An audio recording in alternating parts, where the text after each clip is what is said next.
Uh, Good afternoon.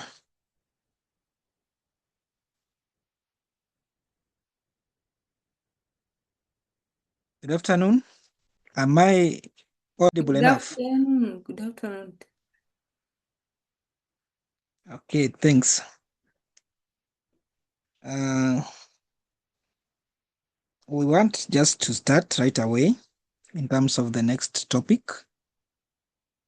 And before we start, I will give opportunity to the host, the IT personnel, just to say a word or two as we pick it up.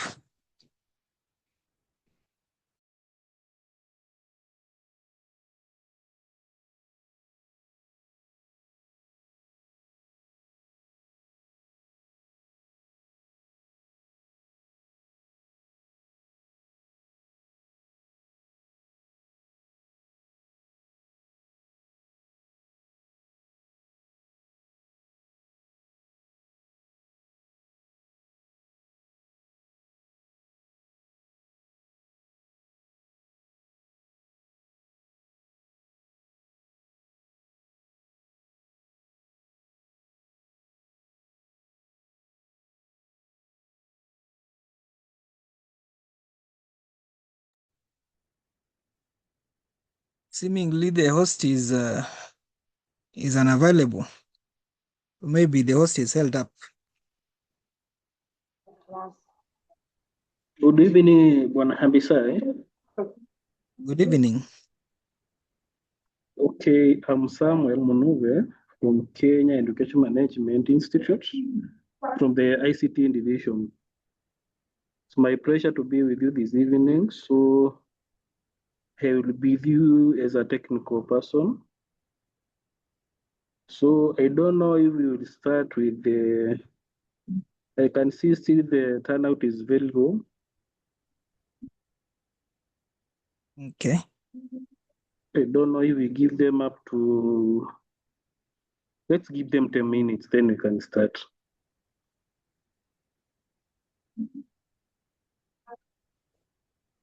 Thank you so much for the input.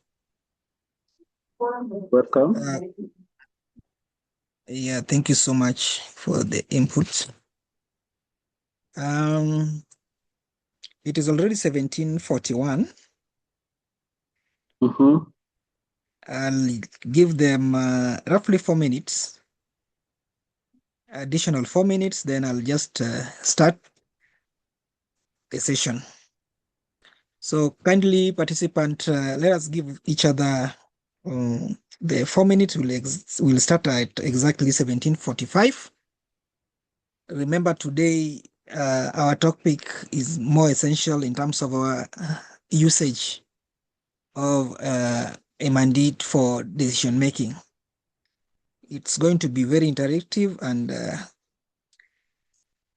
it is what will carry on within our various institutions so that we can implement and see how best we can use monitoring and evaluation findings to help us in our decision making within our various institutions. So let us just give ourselves the remaining 3 minutes, then we'll just pick it up.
Okay. Once again, welcome to the session. And Mohammed has shared in the text. That is well noted.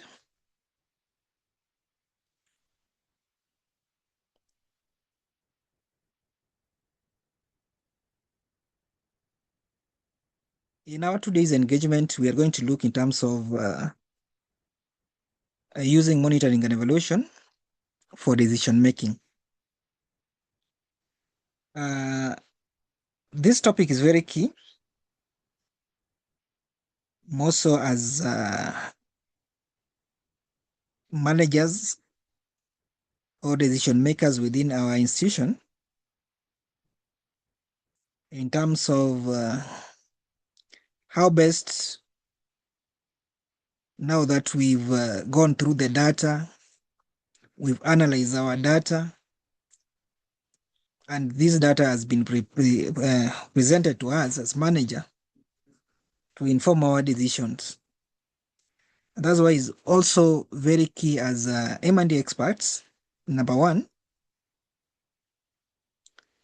to use data to inform our decision. Each and every decision that we make within our various institutions is very key for it to be informed or be based upon data.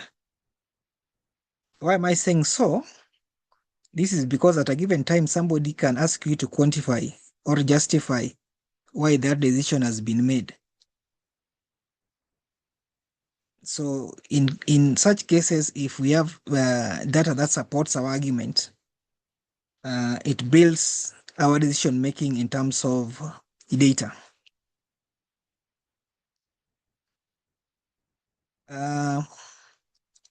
Before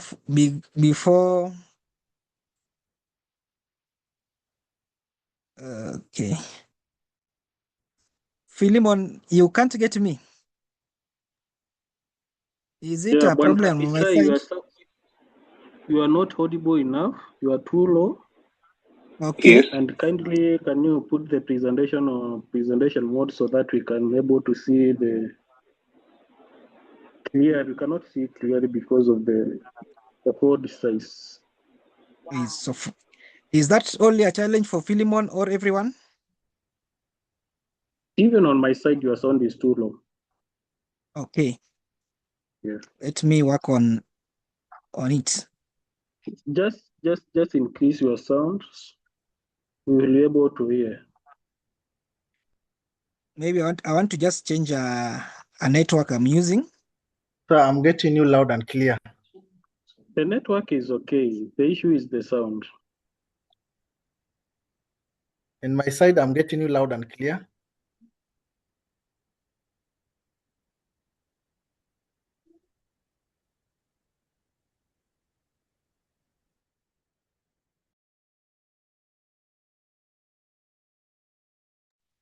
For those that are not getting me loud and clear, I'll try to project more. But on my side, the sound system is okay. Is almost at 91% in terms of sound. But I think that that is good, so that at least when we start, each and every one of us is at a level whereby we can understand each other best. Just a minute.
Okay. We are going to pick it from where we left it. Am I now audible? A confirmation from participants.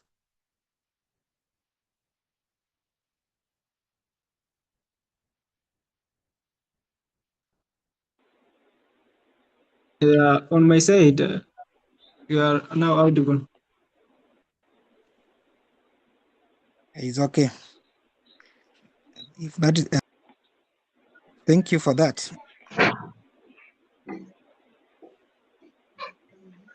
I wanted to say that this topic is very key for us, more so as decision makers within our various institutions. And it's very important so that we get it right, more so in terms of decision making through the use of data. And as I have said earlier, let all our decision making, more so within institutions, be informed by data. This one will give us a solid foundation under which we base our argument or under which we make decisions.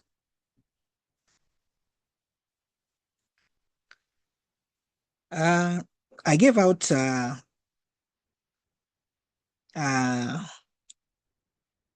survey or appreciation tests so that I can engage in terms of how best do we use our respective data sets in terms of decision making. Unfortunately enough, the response was low. I expected that all of us at least attempt to do the query so that I can engage how best we can help you in terms of the topic. In that line, I will urge you that in the next session, kindly try to give answers in such a forum so that we get to know where you understand best and areas that needs us to put more emphasis in terms of the topic. It's very key in terms of learning purposes.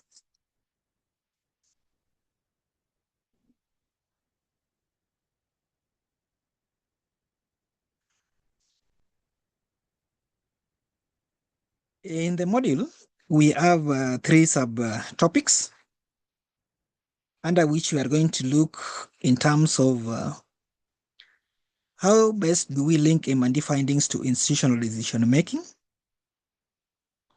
And in this aspect, as managers, we are going to use examples that we have within our institutions to relate the component in terms of M&E findings and decision making.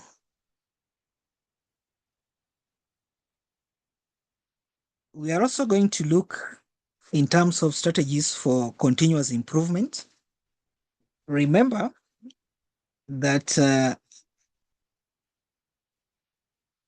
M&E will inform us in terms of the strategies that we'll employ to improve in terms of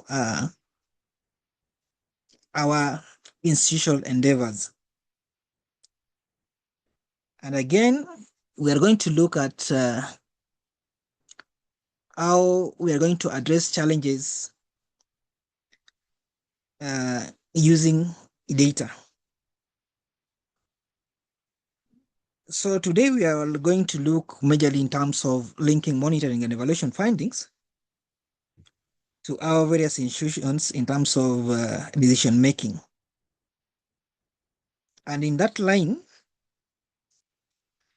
we are also going to look at in terms of, at the end of this topic, what will be our take away with? What are the learning objectives in terms of what do we want to achieve in terms of this topic? And how best are we going to employ all the learning sessions in terms of now taking an individual responsibility or an institutional responsibility in terms of ensuring that we use our expertise in terms of monitoring and evaluation to make informed decisions.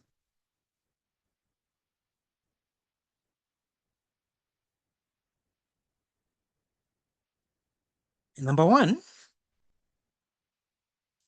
we are going to ensure that by the end of the session, participants can use the monitoring and evaluation findings. Number one, to inform planning, policy formulation, and again also to support in terms of resource allocation within our institution.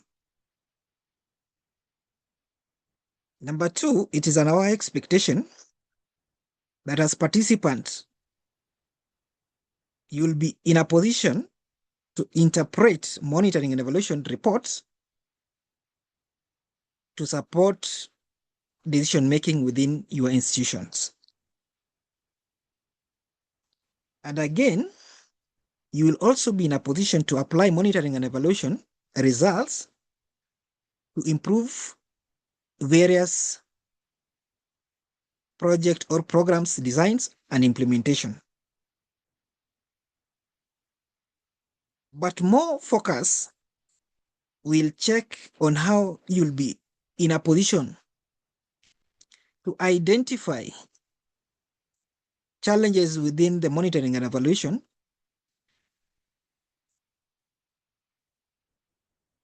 and using it to make decisions, not only in terms of read and write, but in terms of to actualize it within your various areas of expertise.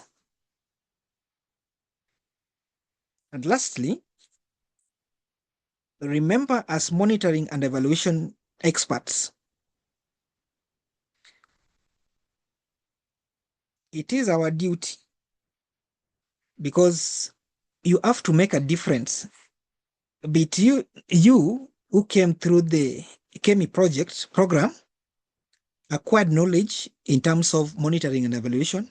How best are you going to use monitoring and evaluation to promote a way in terms of learning within your institution, to promote research, to promote accountability through the use of what? Monitoring and evaluation aspects. So this topic is key, because at the end of it, what is expected from you is not only data analysis, but how best you can use all the M&E aspects to ensure that you promote informed decision within your various institutions. For that matter, therefore, the first thing that we are going to do, we are going to break in terms of our rooms, and we are going to relook in terms of 8 aspects that I shared with you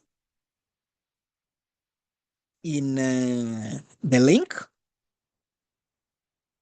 We are going to have 4 rooms. After having 4 rooms, we are going to have 2 questions per room. Room 1 will have question number 1 and 2. Room 2 will have question 3 and 4. Room 3 will have question 5 and 6. And room 4 will have question 7 and 8. I will request the ICT personnel to support us in terms of creating these rooms. We'll have 20 minutes engagement, after which we'll come back and see how best we are going to tackle this topic with evidence-based results and practical interventions. sio itakuwa sawa?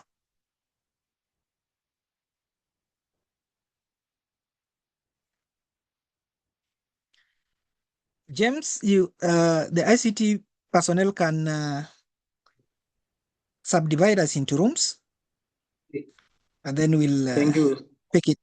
pick it up from there. 20 minutes, then we'll Okay, resume. thank you so much. Thank you so much, Bwana Abisai. So I will Yes. break you to breakout rooms. Just if you see a pop-up, just to join the breakout room.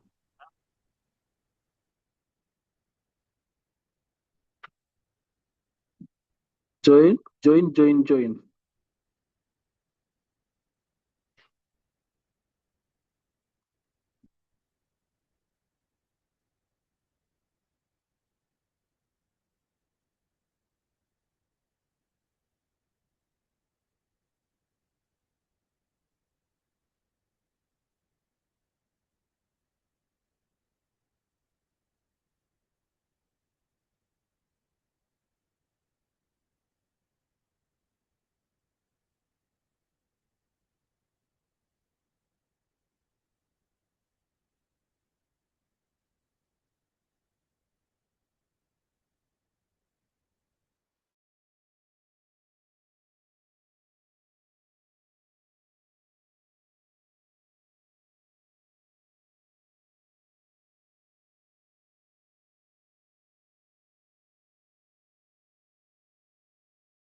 Angela.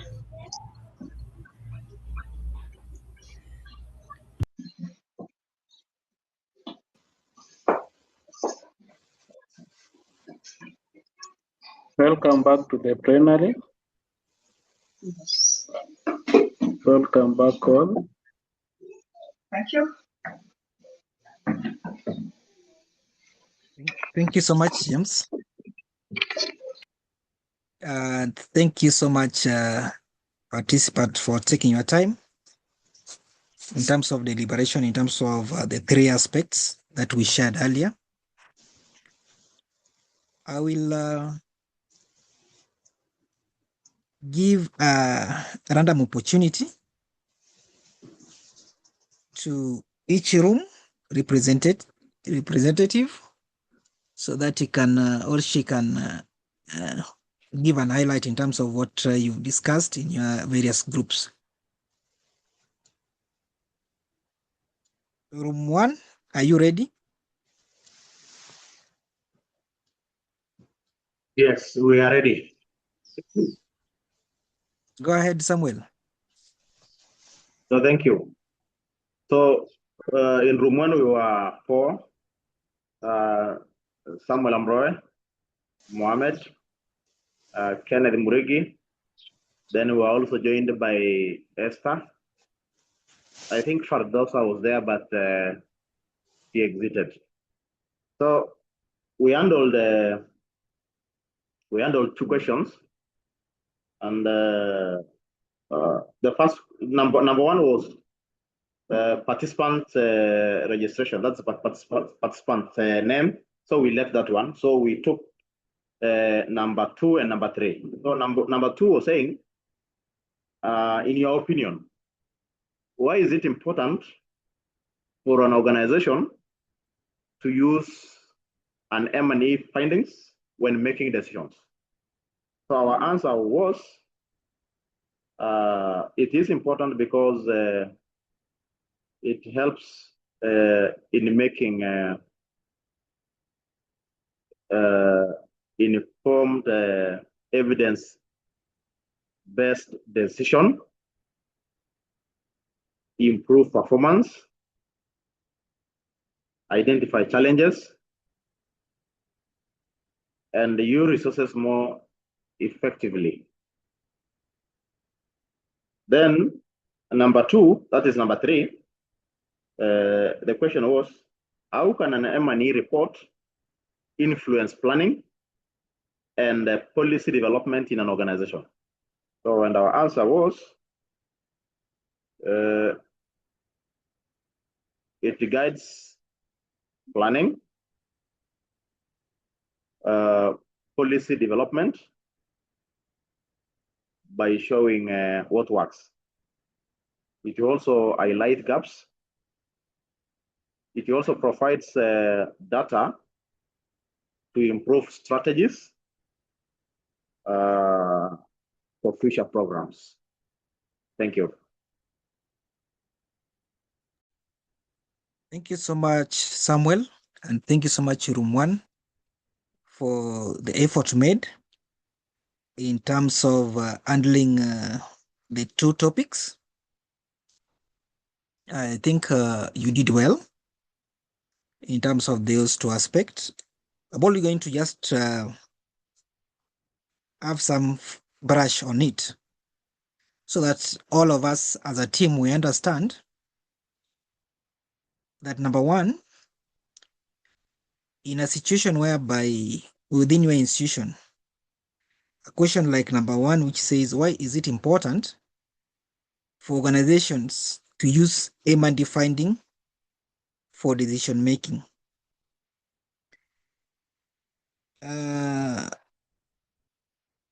It is very important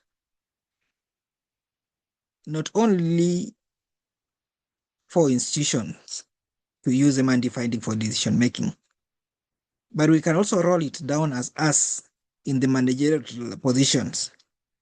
How best, or why is it most important for us to use M&D finding for decision making. I also want to relate it to the questions in aspect of an organization or an institution. One, it is very important that we adapt and use monitoring and evaluation finding in all our aspects of decision making, because remember, we have informed data. Remember, we have analyzed data. Whether it is qualitative or quantitative data, we've collected the data, we have the report. And as professionals in monitoring and evaluation, now that we have all these reports, what are we going to do? These findings that we've done as an M&D specialist, therefore, will help us for, maybe I can say, risk reduction.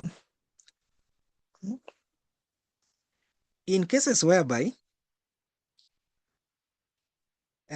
you have your data and it's evident within your data that the data shows that implementation progress within period A to period X had this challenge in our report. So if we continue doing the same process in terms of programming, then we are going to, we are instead of solving what we want, we are deepening the situation. So it's in such situations within your institutions, then you'll come to realize that these findings will help your organization in terms of risk reduction, in terms of improvement,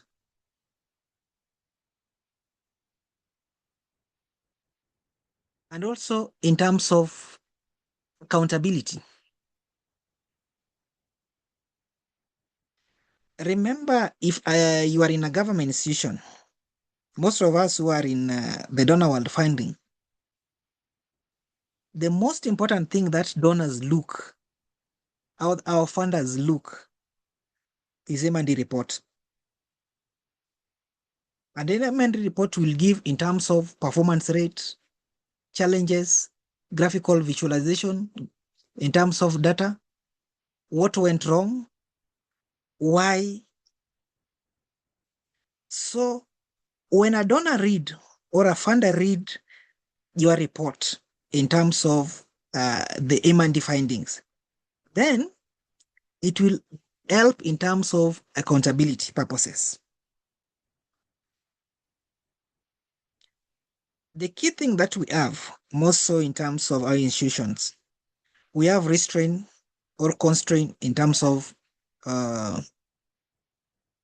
what I can say, finance or resources.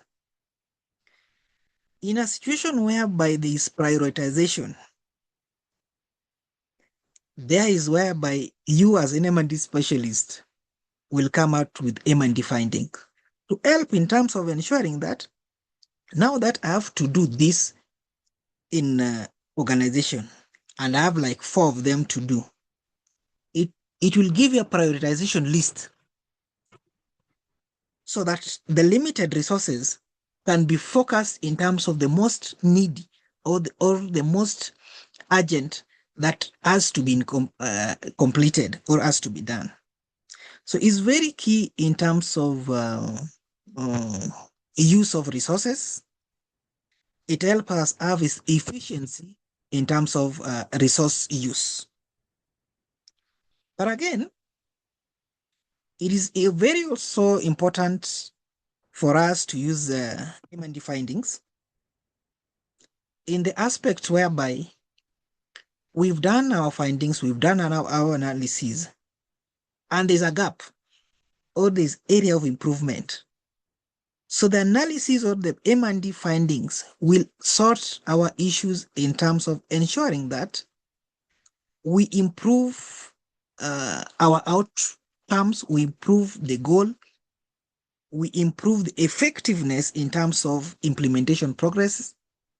So it's also very important for us to use what we call M&D findings in those areas where we need to improve in terms of our performance. So it's very key. But all in all, as I close question 1, we need to note that in the absence of M&D findings within our institutions, then there's a caveat in terms of us as an organization repeating the unwanted tendency or repeating the ineffectiveness within our institutions because we don't have an informed data-driven findings. So it's very important that we use monitoring and evaluation findings to avoid repetitions of the wrongs that we do within our institutions.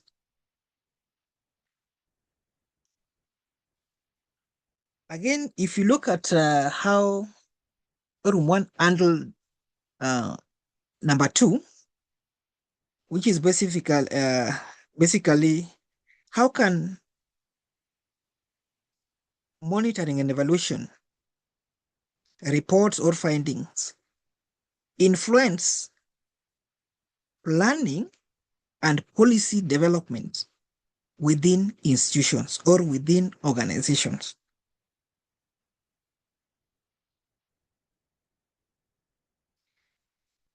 Remember, there are 2 aspects that we need to look in this question too. Influence of planning and also policy development within our institutions.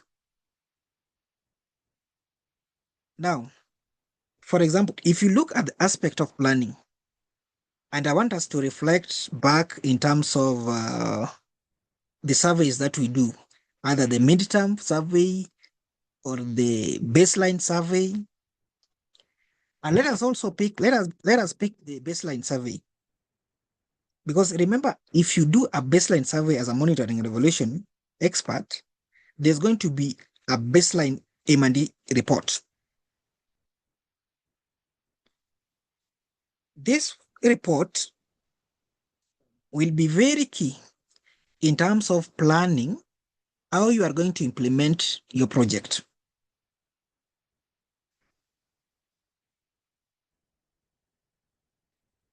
And key to note that in the planning phase, remember you have a broad systematic project that you have to look at.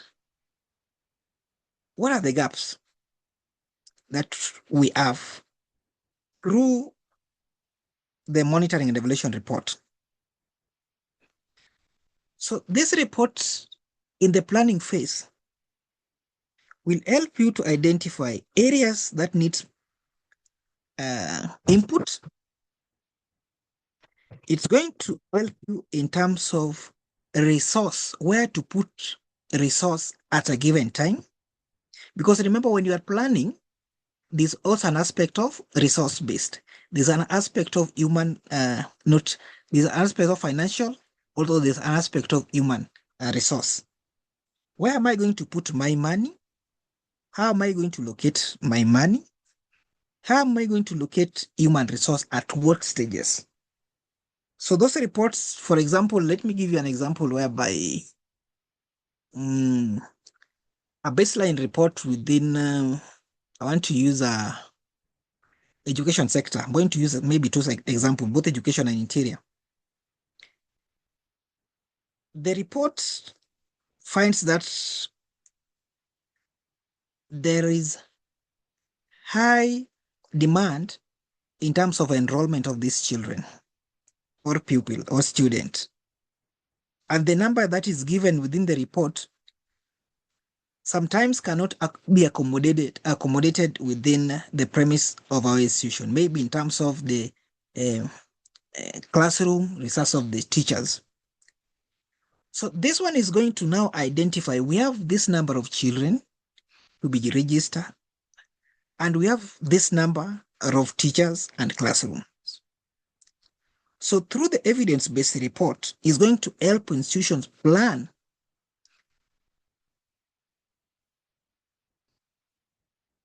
on the gaps and the needs within their institutions. And more importantly, remember M&D reports will influence our planning in terms of prioritization, as I said. What to put where and where to put what is very key. But in aspect, when we do a flip side in terms of maybe policy development, remember each policy has to be driven by data.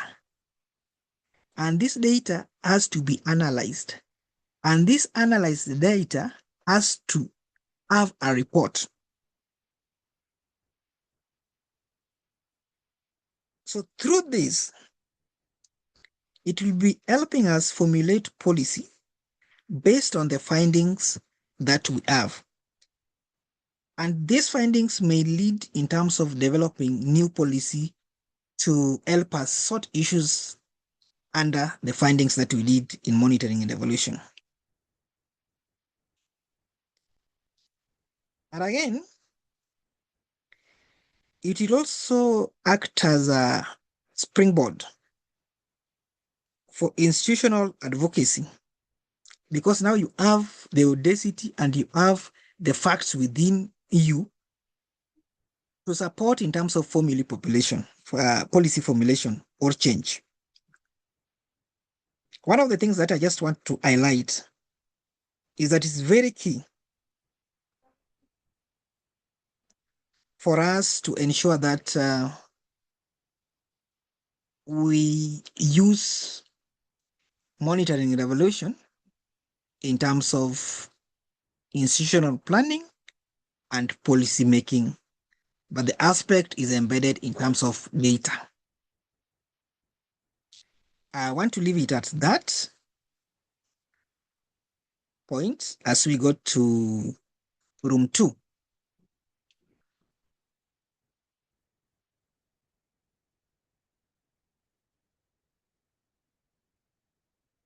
Room 2, are you ready?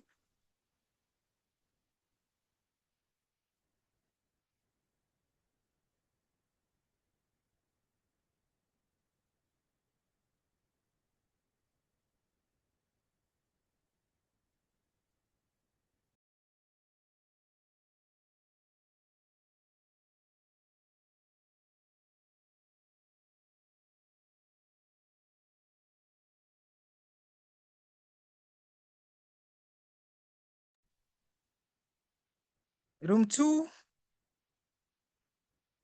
Okay, room 3.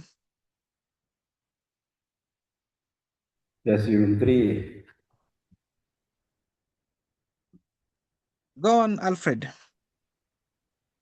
Yes, we were 4 in that room, and maybe because of some technical problem, we were not in a position to discuss it, but I tried to gather some points. We were to handle number 6. And number 6 and 7. Number 6 was talking about how can managers ensure that monitoring and evaluation findings are considered during strategic planning. You know, strategic planning is a long term. So I consider that for the manager to ensure that the findings are considered, then we need to integrate monitoring and evaluation at the planning circle, or into the planning circle, where we review our monitoring and evaluation before the strategic planning begins. Again, I also consider that we can use evidence-based planning guidelines where we involve the departments to justify their plans using monitoring and evaluation. I also look at we can include our teams, the staff, monitoring and evaluation in the planning committee, and we can also organize some workshops that we have. We can also conduct some strategic reviews and meetings so that we analyze what worked, what failed, and maybe the reason why, so we can do some adjustment. We can also encourage, that is, we can encourage openness to feedbacks and maybe change. It should not be just at a fixed point, but must be very flexible so that we allow some feedbacks and maybe if there's some changes. Then we were supposed to look at number 7, where we say that can you give an example of a decision that could be improved using monitoring and evaluation data? So some of our maybe what I considered you already answered in your explanation, like a resource allocation decision, where you can from your analysis you can shift. Maybe you can shift the funds to where they are seriously needed so that we can improve the impact on that. Then we can also maybe program design adjustment. We can try to adjust. Maybe if we consider what worked well, can we continue with the program? Can we scale it to another stage or we can stop it? So our decision making can help us to give some adjustment in the program designs. And maybe we also look at the policy revision. Maybe what did not work well. Maybe if we are talking about our data analysis, we're talking about a policy implementation, then we can review whether our objectives are achieved or not. And from there, we can also adjust. I think that is those are the only maybe information that I try to gather from there. Otherwise,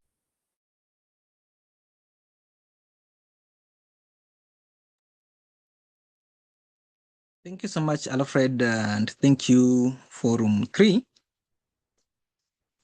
for sharing insight in terms of the 2 questions. I think you've elaborated in terms of how best we can, when I talk we as managers within our various institutions, can ensure that M&E findings are considered during strategic planning. Remember when we are doing our strategic planning, and as Alfred has well put it, institutional strategic planning is a long term, whereby it is anticipated or expected that within a 5-year term, the institution should have moved from point A to point B through the following interventions. Now, to ensure that those interventions are achieved, then the focus will shift to M&D findings. And the M&D findings will be on either the previous interventions or the previous phase interventions. And how better we are going to use the data and resources in the previous interventions in terms of our strategic planning. I'm very interested in this question because in our various institutions,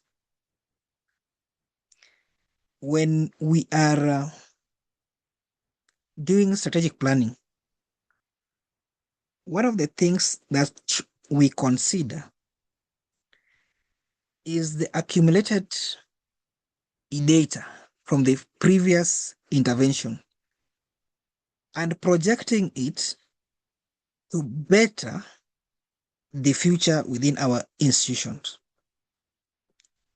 So when I bring, or the question is shared, that how can managers ensure that monitoring and evaluation findings are considered? How will you as a manager ensure that monitoring and evaluation findings are considered during strategic planning?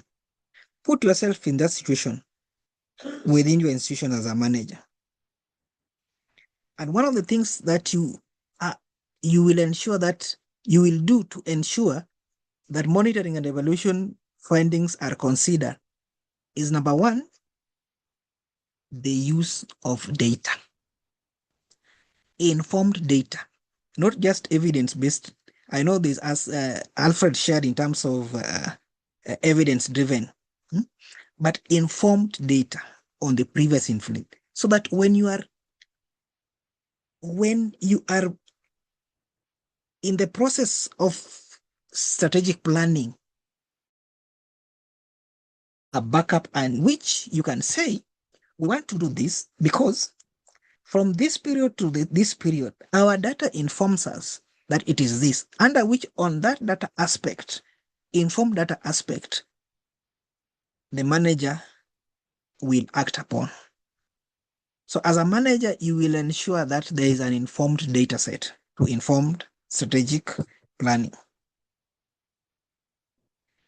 And again, remember, in your various institutions, we have core roles that we do, or projects that we've implemented, or our desire. What are, how can I put it? The goal, or the strategy, or the objective. Let me put it, the objectives. So an organization has a vision, an organization has a goal under which it's decided to accomplish. So through this aspect, you want to see that in the last 5 years that we've been implementing this phase, these objectives, or you are taught in terms of indicators. This indicator 1, indicator 2, indicator 3 are not doing well. Then you want to ensure that those indicators that were not performing, what are the strategies? How better? What are the input that we are now going to do for the phase under which we are now doing strategic planning? So it's very key for us to ensure that is taken care of.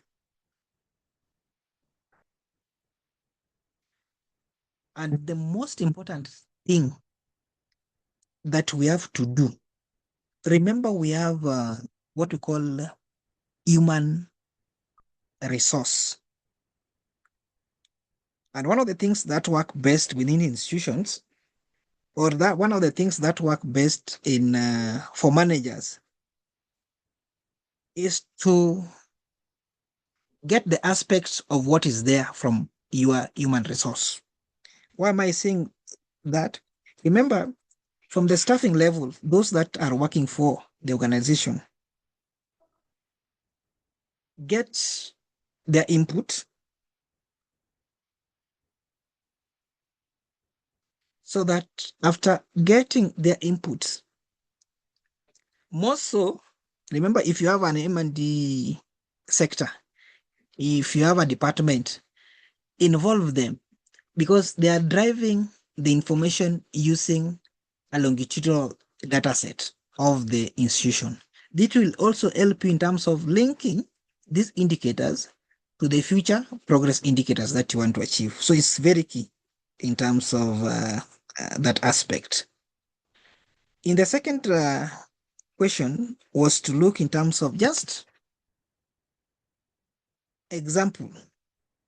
Can you give an example of a decision that could be improved using monitoring and evaluation data. I think that one I don't want to elaborate more because I have discussed it in previous questions. One of the things that I just want to share is that let us at the monitoring evaluation data level, let us ensure that the data is accurate, consistent, and have integrity, so that it can be used. Somebody cannot challenge your data. Because if somebody challenges your data, then there's going to be worries in terms of decision making, because data itself has integrity issues. So that is very key. Thank you, Room 3, for that elaborate and concise two questions delivery. I'll go to Room 4.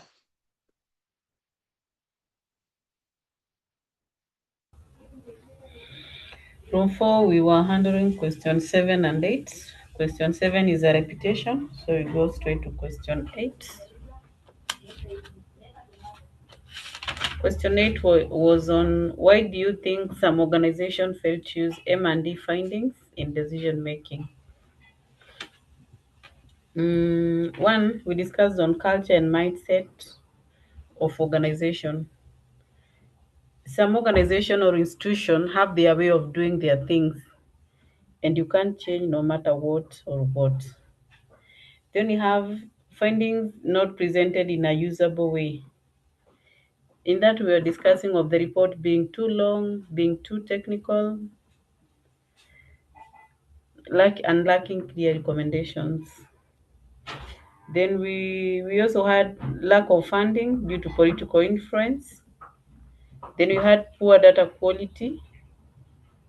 At the end of it all, the data become not lack integrity, and so become difficult to absorb the same in decision making. Then we had limited capacity of the consumption of the data. Then have lack of buying off the idea. Some organizations are not willing to buy off the idea as per the report. Then we have issues of resources constraints. And lastly, we have unvisualized data. In that, we were discussing of having the report without data visualization, and thus it becomes very difficult to go through the whole report. In group 4, we were Patricia, Beth, Faldosa, myself, Agnes, and Link 2. Thank you. Thank you, Agnes, for the precise and direct, clear deliberation of question 7.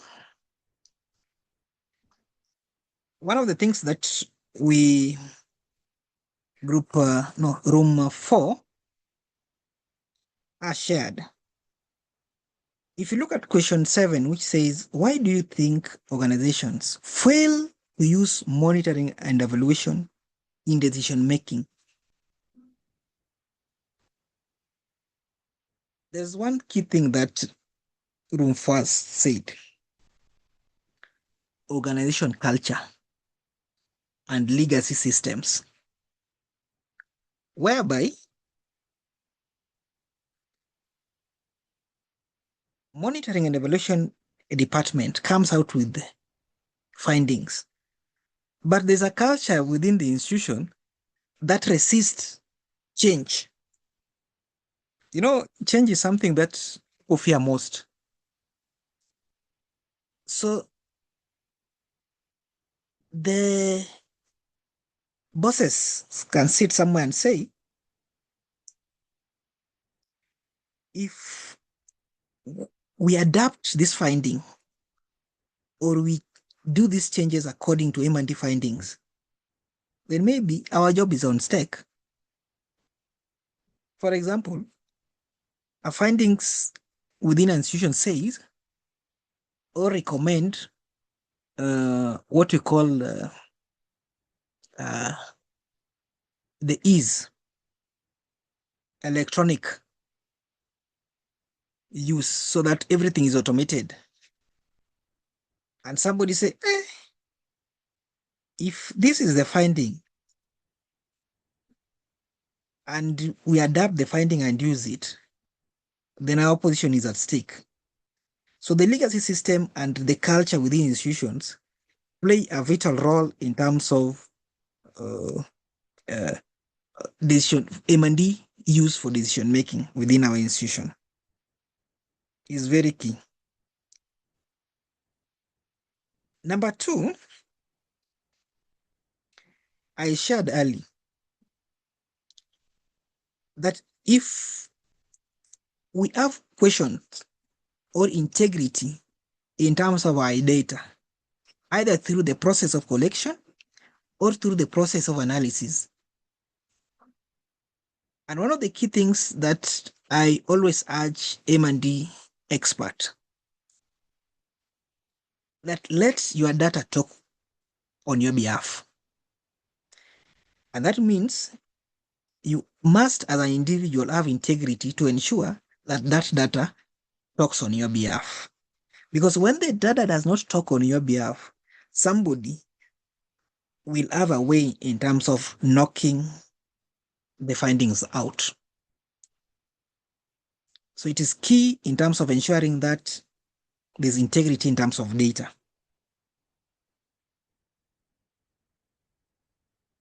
And again, we look in terms of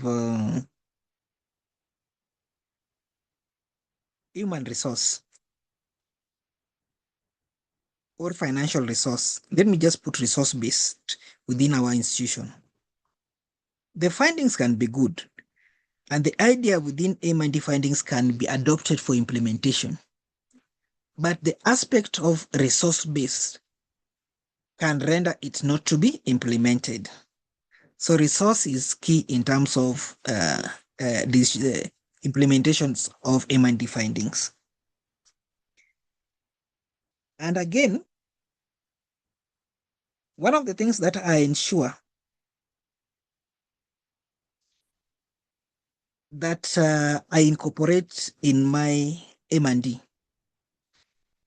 is the use of organization dashboard or reminder dashboard. You can create a reminder dashboard. Because the reason why I'm saying so, most findings usually go under bed because there's nobody or there's no one to give a reminder in terms of the findings and the implementation progress. But if there's no such reminders, you'll end up a finding has been placed there, nobody follows up on the findings, and it ends up failing. So I think it is key in terms of ensuring that we check on those aspects. We'll go back to room 2.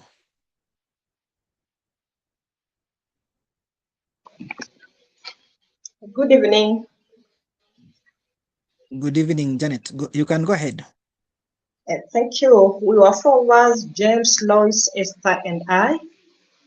And I think we handled question number 3 and number 4, which has already been talked about. But maybe just to go through it again, that is question number 3. We were looking at how can an e-report influence planning and policy making. So the first thing we were looking at is a situation like a school setup, whereby after collecting the data and having enough reports, we look at maybe a challenge that has been affecting learners and possibly the issue of underperforming in a given subject. So we said in this manner, maybe the school management will learn of what is the cause for that. Possibly it is the teaching methodology that is bringing about the failure and underperforming in the given subject.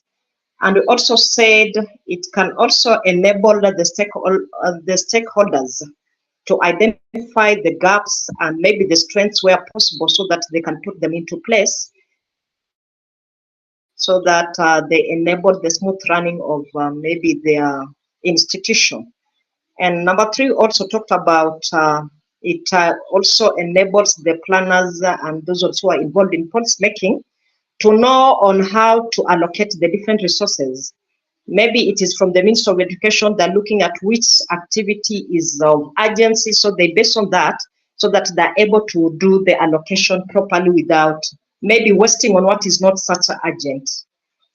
Then we also looked at question number 4, which was talking about which kind of decision that can be made based on the MIE and reported findings. So we said in a situation like a classroom where we're having a teacher having a problem with maybe lesson struggling in delivery of the content, we said some of the decisions that can be taken or put into place by the stakeholders can be, after doing a lesson observation, they encourage the teacher to undergo maybe an induction or do a retooling so that to check on the gaps and be able to bring out the better results in the specified teacher. We also said we can also check on methodology in teaching if there is anything to do with poor performance among the learners. So maybe the kind of teaching techniques that have been employed in that particular class are the reasons why the learners are not performing. So maybe the decision that can be carried out is maybe change the way teaching is being done. Also introduce maybe a CT that can be a decision made so that at least they can have the learners check and have a change on how the teaching is being carried out. And possibly if the members of the team are still around, they can also chip in something. Otherwise, that is all what we had.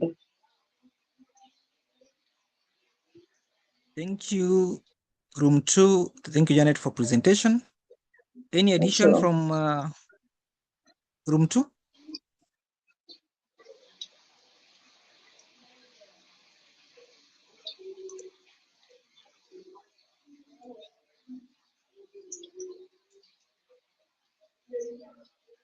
It's okay. Silence means conformity. Yes. I think Janet has well articulated that, because if you look at the aspect on all the aspects that we've shared, there's a way they interlinked with each other. And one of the things that I just want to urge all of us is to ensure that at our given moment within our institution, let us look at the 8 questions and visualize how best we can use them within our institution. It's going to be very key for us. So I think I'll leave it at that. But again, I have come to realize that the last question, which is how can organization make M&D findings more useful for leaders and managers? If you look at the other questions, at the last question, is more related in terms of what we will discuss in those 2 questions that we've undergone within our rooms and that I've highlighted. So kindly ensure that you go through these questions at an individual level. You visualize in terms of how best they integrate within your institutions. And then it will help us as manager in terms of using monitoring and evaluation in our institutional decision making. Let me project something.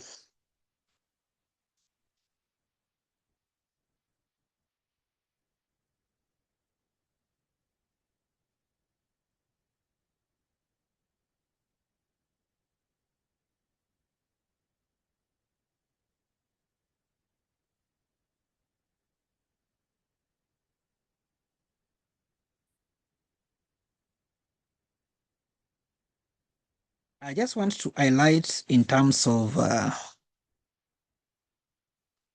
the general discussions that we've done. And through this, we get to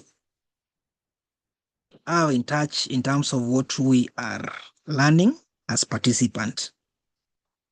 Now, in summary, if we look at the aspect of linking monitoring and evaluation findings to institutional decision making, you're going to get that the findings through evidence-based data will inform us in terms of how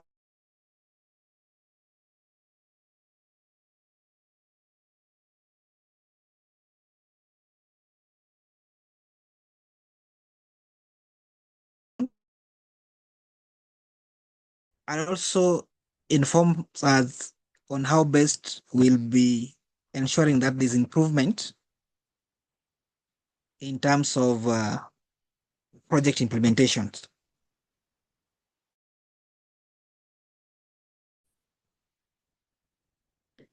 And as I said earlier, you'll get that within your institution, these findings will enable you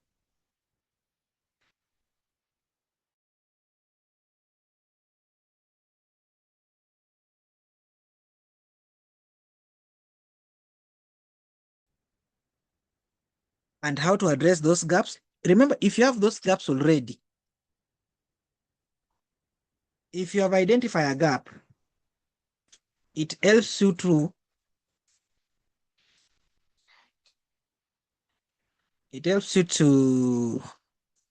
address the said gap.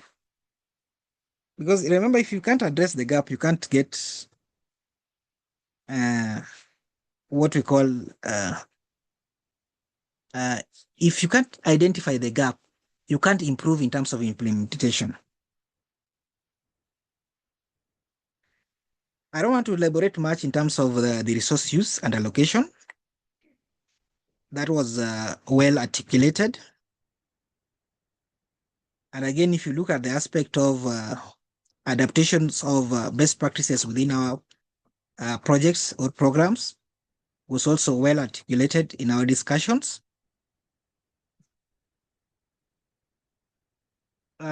We looked in terms of evaluation results.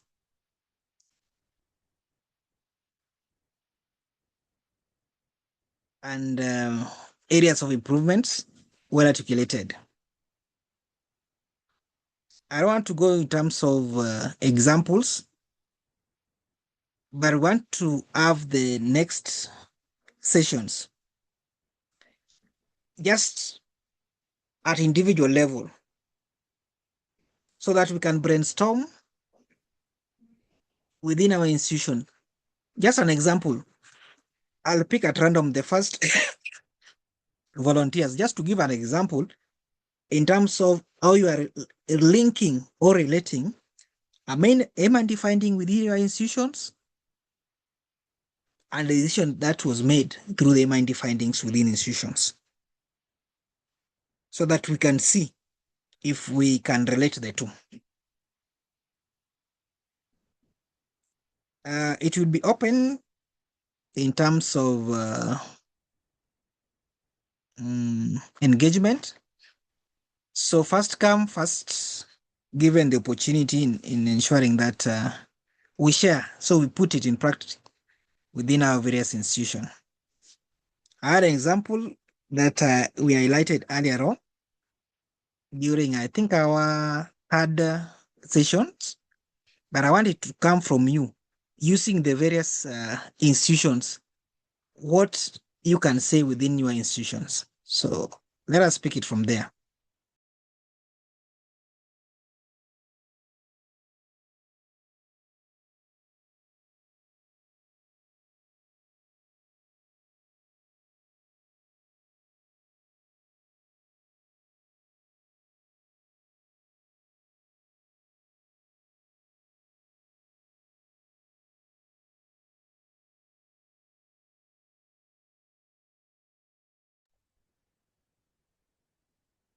Esther,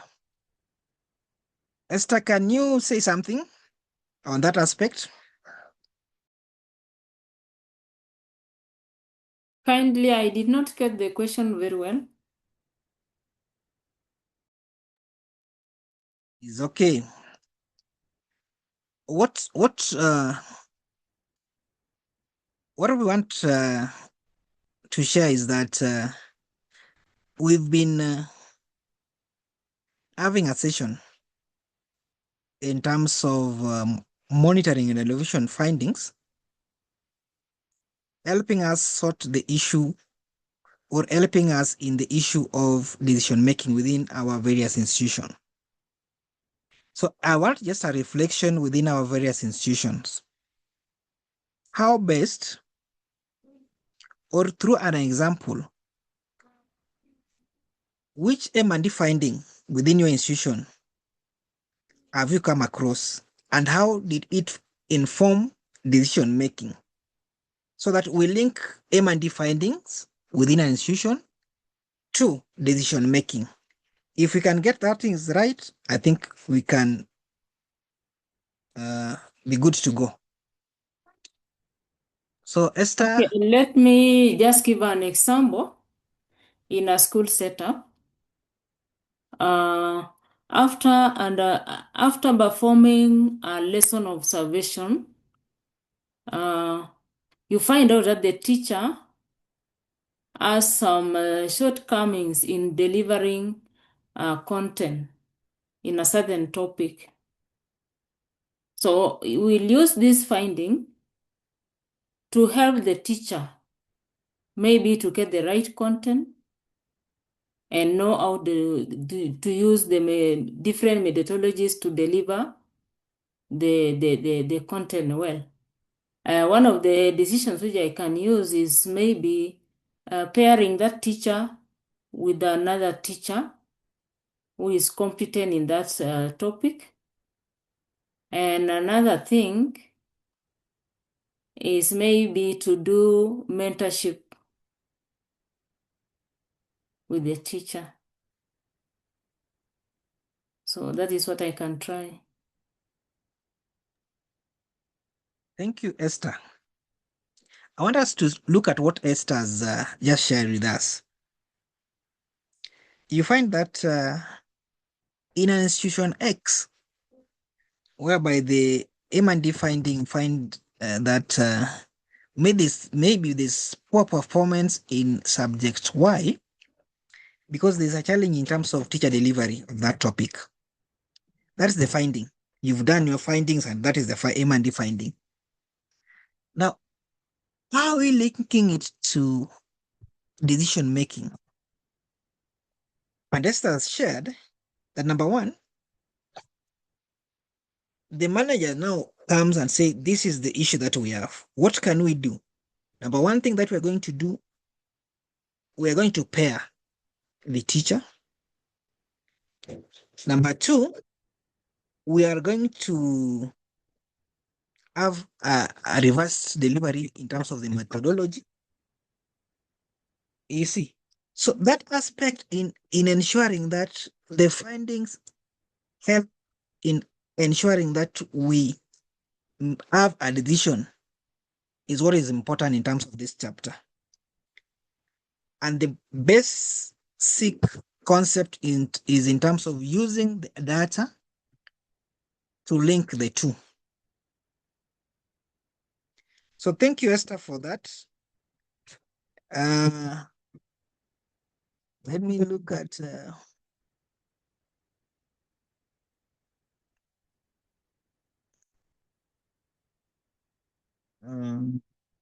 Isaac K.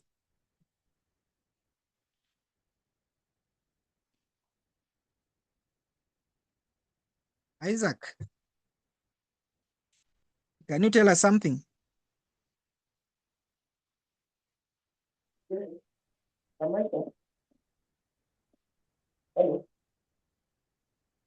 Yes, Isaac.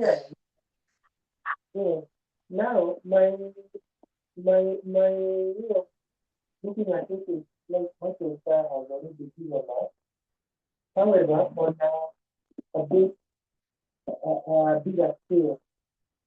Now I work as a curriculum support officer, and I discovered at some point there were some two institutions school teachers could not handle CBE.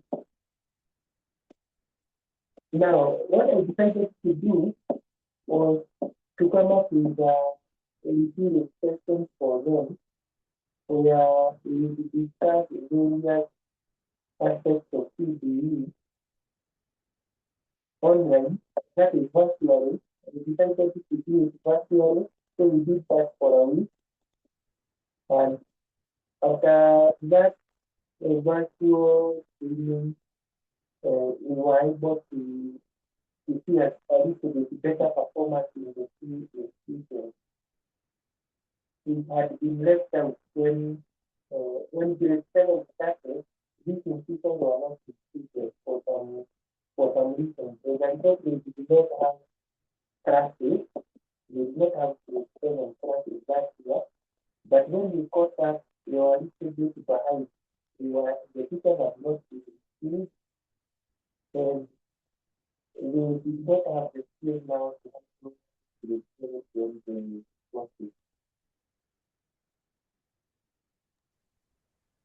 Yes, Isaac, I know there was a challenge in terms of network issue, but I think through your explanation, it shows in terms of the findings in correlation to decision making. Paul, can you say something?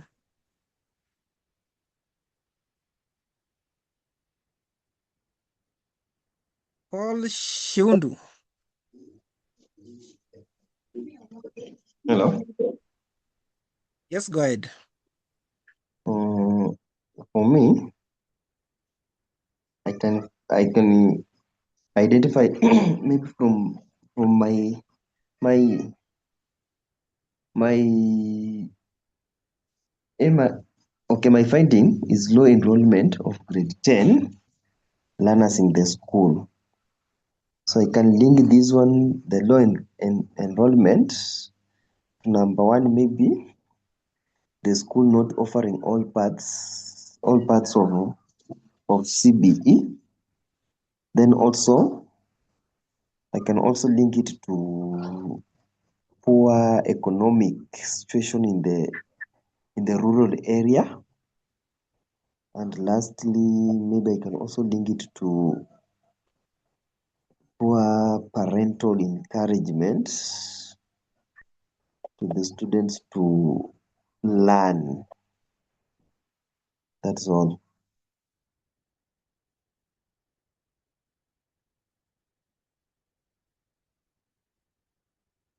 I'm done, Mwalimu. Okay. Yes, but something is not a bit clear in terms of how have you used it? How have you used the M&D finding to inform a decision within that aspect? Because what we are looking into at this phase is to, if there's a finding, you've done your analysis and there's a finding in terms of maybe low enrollment. And the reason for low enrollment is 1, 2, 3. So then how do you link those findings to the decision? What decisions are you going to make through the findings? It was not coming out clear.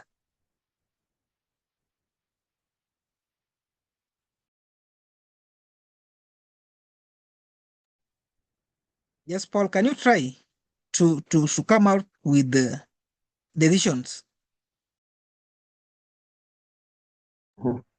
So maybe as a school, we can make a decision that number one, we are going to impress in next year. We can impress all the parts so that we can have more students being enrolled in the school in all the 3 parts. Then also, due to poor economic situations in the rural areas, maybe we can come up with a decision whereby we will encourage that parents can pay fees in kind And also we can come up with a way of subsidizing the school fees.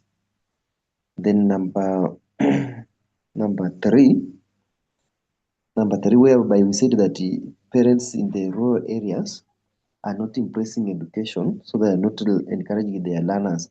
So we can use community elders, administrators, through barasas to encourage the learners to enroll in schools so that they can get the education. That's all. Now, that is well articulated. Thank you for that. Thank you for that, Paul. We have Patricia Mwanga. Tell us something in terms of M&D findings and institutional decision making.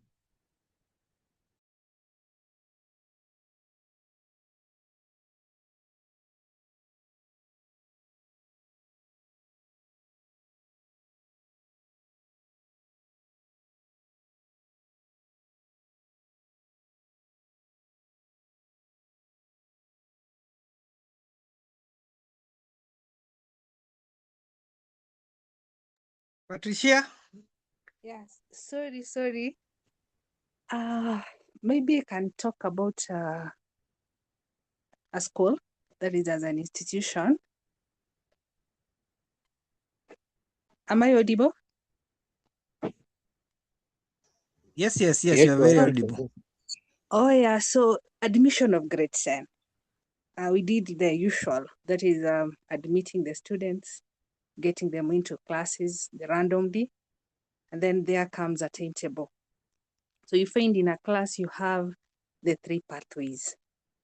So those pathways, when it comes to teaching, you learn that some learners will end up not having classes because maybe you get to a class, you're having chemistry, another group in the same class are having aviation, the same class are having ICT, they're having music, all sorts of the subjects. So in a week, in 2 weeks' time, you find some learners were not learning. Some are having 3 lessons in a week. So it was all chaotic. So these facilitators went back with their domain, looking into ways, how can we curb these? Because it's like most learners are not learning, and also the timetable is not working for most of the facilitators. So data from several schools nearby, getting back, people sitting down and thinking, what if now we get these students back to classes as per their pathway? Let's say, for example, if it's STEM, these are the subjects in the same class. 1, it will avoid time wastage moving from one room to another. Number 2, you'll avoid missing of classes because if a stream has a certain subject, all the learners in that particular class are doing the same. So I think it took some time after comparing notes with other schools where now our students were able to settle and learning at least took place for a while. But I think the assumption was the normal admitting students randomly in a class and then timetabling as usual, and then the learning continues, which was just the opposite for the grade 10 for this year. I think it took more than a month for them to settle. So comparison of notes, checking on what is working for this particular school and what is not working. So at the end of the day, you find if students taking STEM, all of them can do the 3 sciences, then the better, because it will be easier for timetabling, at the same time, efficient learning in a class.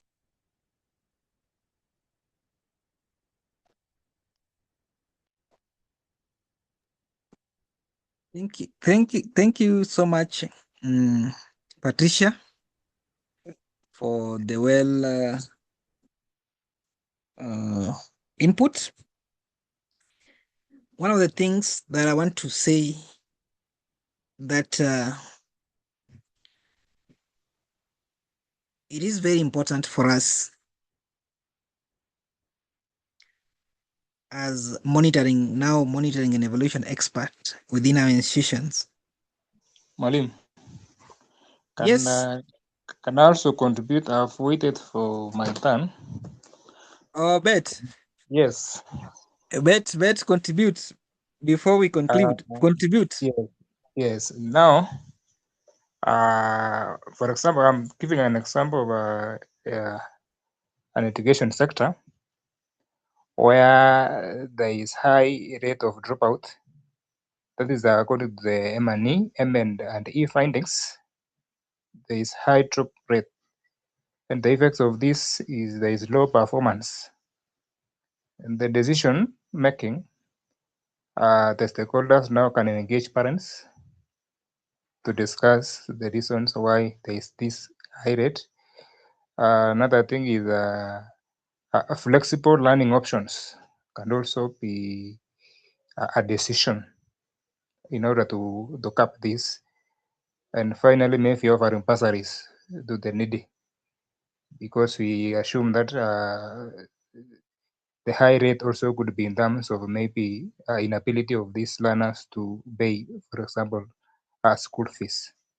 Thank you. Thank you so much, Bet, for the input. And I think now colleagues, you can see how it's coming out as M&D. What are our findings, and how are you making the better decisions in terms of those findings? One of the things that we need to put across is to ensure that the decisions are well informed through the M&D findings within our institutions, so that we just don't come up with a blood decision making which is not clear, not substantiated. Nobody can even ask you what is the baseline of this decision that you are making. Let all our decision be made through the findings that we've collected and analyzed as M&D experts within our institutions. On Friday, we'll look at the two subtopics, that is strategies for continuous improvements, and also addressing challenges through the use of data. And again, by Thursday, I will share something, so that kindly look at it and try to answer it. I will give it back to ICT personnel for anything before we close. Sorry for that.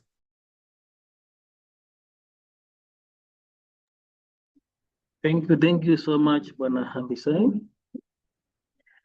It was a wonderful presentation, wonderful session. So I don't have much to say, unless the participants, they have any queries concerning technical issues.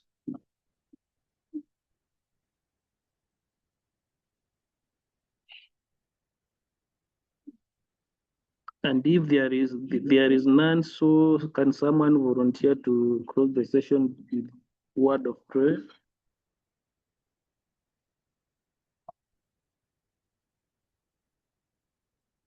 Someone? Agnes, Shall we? okay, Janet. Okay. Yes, we can pray. Everlasting God, we want to honor you, God. We want to worship and praise you this evening. You've been good and faithful to us, and your mercies has been on our side, Jehovah. Thank you for the session that, God, we've been through. Thank you even for the facilitator. My God, we want to pray that you increase him even more in knowledge and understanding. With the great favor, Father, lead us all through. Guide every member, every participant, and Lord, lead all these institutions in the grace of your will.